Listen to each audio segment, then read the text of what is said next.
Ya, kuna athari kubwa kama nilivyosema awali, ni kwamba unajua Tanzania sio kisiwa. Kwa hiyo sisi ni kama mwanakijiji ndani ya kijiji kikubwa cha dunia.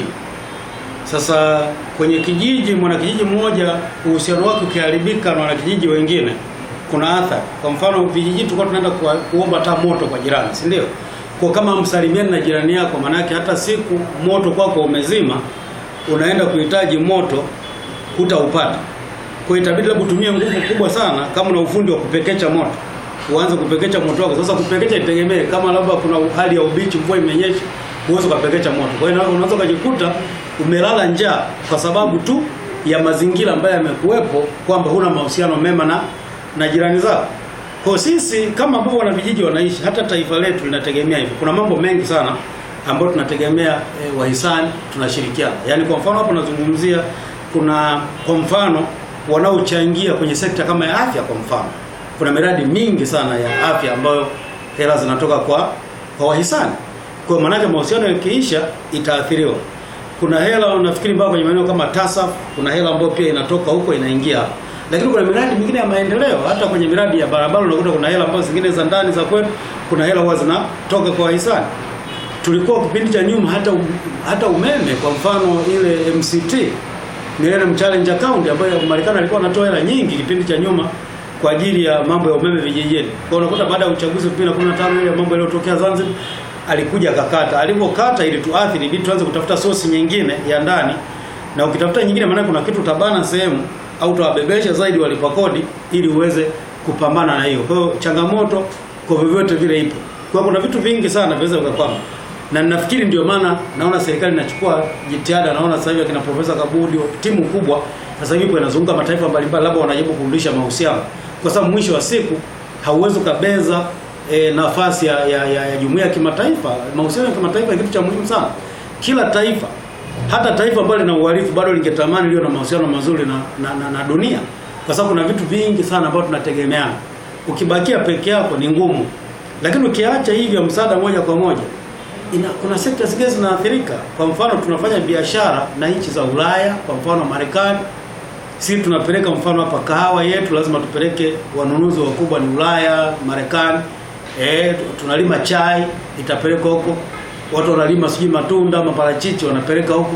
Sasa mahusiano yakiathirika, cha kwanza wamestopisha labda msaada. Kesho wanaweza kusema tuhitaji pia product zako zije kwenye njia ambayo itakuathiri zaidi. Kesho wanaweza kusema na usalama wa raia wetu sio mkubwa, wakazuia labda utalii ukaathiri. Kwa hiyo mimi nafikiri nimeona serikali ikifanya jitihada za kutuma kina Profesa Kabudi na wengine. Nadhani waliona tu waziri wa mambo ya nje peke yake hatoshi. Naona wamepeleka watu wengi wanazunguka.